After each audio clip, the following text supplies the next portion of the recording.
Dear students, welcome to CS Crux. Our today's topic is disk scheduling algorithm. हमें सबसे पहले disk scheduling के basic concept को समझना है. हमें कुछ डिस्कशन करना है कि बेसिकली प्रॉब्लम क्या है, क्या अप्रोच है. फिर उसके बाद फ्यूचर लेक्चर्स में वन बाय वन सभी जो हमारे पास डिस्क शेड्यूलिंग एल्गोरिदम्स हैं हम उनको with example with numerical cover करेंगे. तो स्टार्ट करते हैं. उससे पहले अगर आप चैनल पर न्यू आए हैं तो चैनल को सब्सक्राइब ज़रूर कर दीजिए, वीडियो को लाइक और शेयर ज़रूर कर दीजिए. डिस्क शेड्यूलिंग को समझने से पहले हमें जो हार्ड डिस्क का आर्किटेक्चर है उसको समझना है. प्रीवियस लेक्चर में बड़ी डिटेल के साथ हम हार्ड डिस्क आर्किटेक्चर को पढ़ चुके हैं, उसको समझ चुके हैं. थोड़ा सा अगर मैं इसको रिकॉल करूं तो हमारे पास जो हार्ड डिस्क होती है उसमें जो हमारा डाटा पड़ा हुआ होता है वो प्लेटर्स में पड़ा हुआ होता है. एक हार्ड डिस्क में 1 से 5 प्लेटर्स हो सकते हैं. वो जो प्लेटर होता है वो ग्लास या एल्युमिनियम का होता है और उसके ऊपर मैग्नेटिक कोट जो है वो चढ़ा हुआ होता है. अब वो जो प्लेटर है अगर मैं उसको थोड़ा सा विजुअलाइज करूं तो कुछ इस तरह से हमारे पास वो डिस्क हो सकती है, बिल्कुल वैसे ही जैसे CD या DVD हमारे पास होती है, बिल्कुल वैसे ही कुछ इस तरह से. अगर ये मेरे पास डिस्क है, हम इसको बोलते हैं फॉर एग्जांपल प्लेटर. इसको थोड़ा सा आपने विजुअलाइज करना है. तो इस प्लेटर में 2 सरफेसेस होंगी, एक अपर साइड पर और एक लोअर साइड पर. ठीक हो गया. थोड़ा सा अगर आप इसको विजुअलाइज करें तो सरफेसेस कितनी हैं? 2 हैं, अपर और लोअर. और ये जो प्लेटर है ये फर्दर डिवाइडेड होता है ट्रैक्स में. जो हमारा डाटा पड़ा हुआ है वो ट्रैक्स में पड़ा हुआ है. अगर इसी डिस्क को मैं कुछ इस तरह से आपको उसका फ्रंट व्यू दिखाऊं तो मैंने यहाँ पर उसके लिए जो है एक डायग्राम बनाई हुई है. आप यहाँ से इसको थोड़ा सा विजुअलाइज कर सकते हो. अब ये क्या है? ये है एक प्लेटर. अब इस प्लेटर में फर्दर हमारे पास क्या है? ट्रैक्स हैं. जैसे ये पहला ट्रैक, ये दूसरा, ये तीसरा, ये चौथा. ठीक है. ये जो दरमियान में ट्रैक बेसिकली बोला जाता है रास्ते को.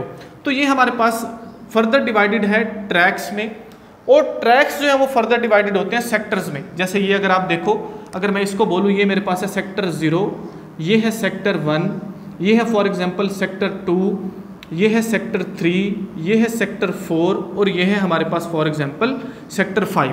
तो इस प्लेटर में सेक्टर 0 से लेकर सेक्टर 5 तक कुल कितने हमारे पास सेक्टर्स हैं? 6 सेक्टर्स हैं. अब इन्हीं सेक्टर्स में डाटा पड़ा हुआ है. सेक्टर को दिखाने के लिए मैंने ये देखिए, ये जो ट्रैक है फॉर एग्जांपल इसका ये जो है ये एक सेक्टर है, ये इसका सेक्टर है, ये इसका ट्रैक फर्दर सब डिवाइडेड है सेक्टर्स में. हमारा डाटा कहाँ पर पड़ा हुआ है? हमारा डाटा पड़ा हुआ है इन्हीं सेक्टर्स में, प्लेटर में. प्लेटर, उसके बाद उसकी हैं सरफेसेस, सरफेसेस के बाद वो जो प्लेटर है वो फर्दर डिवाइडेड है ट्रैक्स में और ट्रैक्स फर्दर सब डिवाइडेड हैं किनमें? जो है वो सेक्टर्स में. अब ऐसा है कि अगर इस प्लेटर में से डाटा को रीड करना है या राइट करना है कि डाटा कहाँ पर पड़ा हुआ है तो उसके लिए हमारे पास एक कुछ इस तरह से रीड राइट हेड होता है. अगर मैं इसको बोलूँ कि ये मेरे पास क्या लगा हुआ है? Read write head. ऊपर भी नीचे भी कुछ इस तरह से, अपर सरफेस पर भी, नीचे जो हमारे पास लोअर सरफेस है यहाँ पर भी. अब ये जो रीड राइट हेड है ये मूव करता है आगे और पीछे. अगर हम इस तरह से बोलें फॉर एग्जांपल, अगर मैं इसको ऐसा बोलूँ तो ये इस तरह से भी मूव कर सकता है. इस तरह से ये देखिए. अब ये सेक्टर नंबर फॉर एग्जांपल मैं इसको बोलूँ कि ये है मेरे पास T1 ट्रैक नंबर 1, ये है ट्रैक नंबर 2, ये है ट्रैक नंबर 3 और ये है ट्रैक नंबर 4. और इसमें ये क्या है? फॉर एग्जाम्पल इस वक्त जो हमारा ये जो रीड राइट हेड पड़ा हुआ है ट्रैक नंबर 2 के सेक्टर नंबर 5 में. अगर इसको ट्रैक नंबर 3 में लेकर जाना है तो इसके पीछे एक आर्म इक्वेटर लगा होता है जो उसको आगे की तरफ मूव करता है या बैकवर्ड मूव करता है.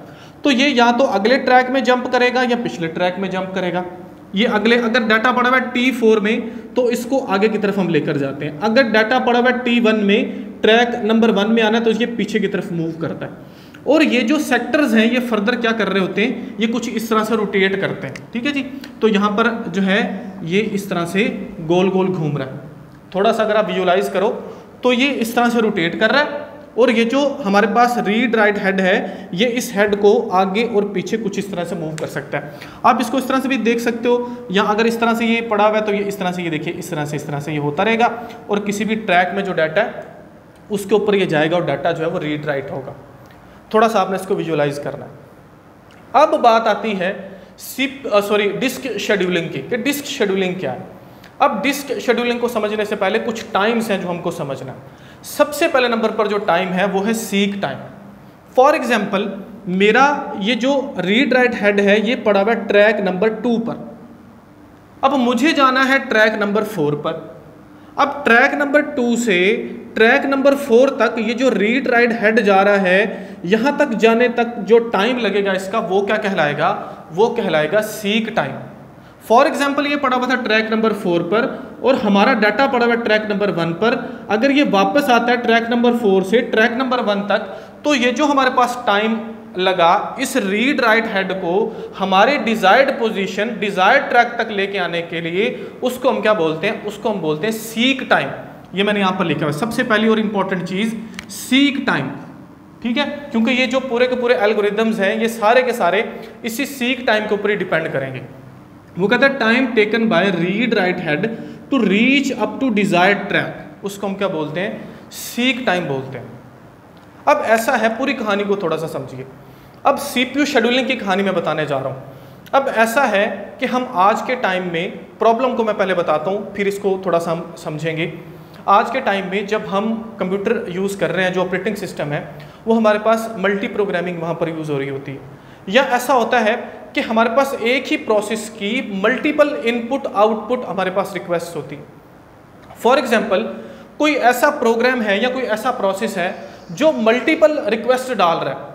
फॉर एग्जाम्पल वो रिक्वेस्ट इस तरह से डालता है, अगर मैं T1 T4 की बजाय ऐसा बोलूं कि हमारी डिस्क में है 0 से लेकर 99 तक ट्रैक्स, तो हमारे पास जो रिक्वेस्ट आई हुई है वो कुछ इस सीक्वेंस में आई हुई है। फॉर एग्जाम्पल वो रिक्वेस्ट आई है पहले नंबर पर 55, 33, 2, 1, 99, 76। अब ये जो रिक्वेस्ट हैं ये हमारे पास सभी के सभी ट्रैक नंबर है। वो कहता है कि पहले जो 55 नंबर पर ट्रैक है वहाँ पर हमारा जो रीड राइट हेड जाए, क्योंकि वहाँ से डाटा उठाना है, फिर 33, फिर 2, फिर 1, फिर 99, फिर 76। ये सारी की सारी रिक्वेस्ट हैं। अब इन सभी रिक्वेस्ट को ऑपरेटिंग सिस्टम को सर्विस करना है।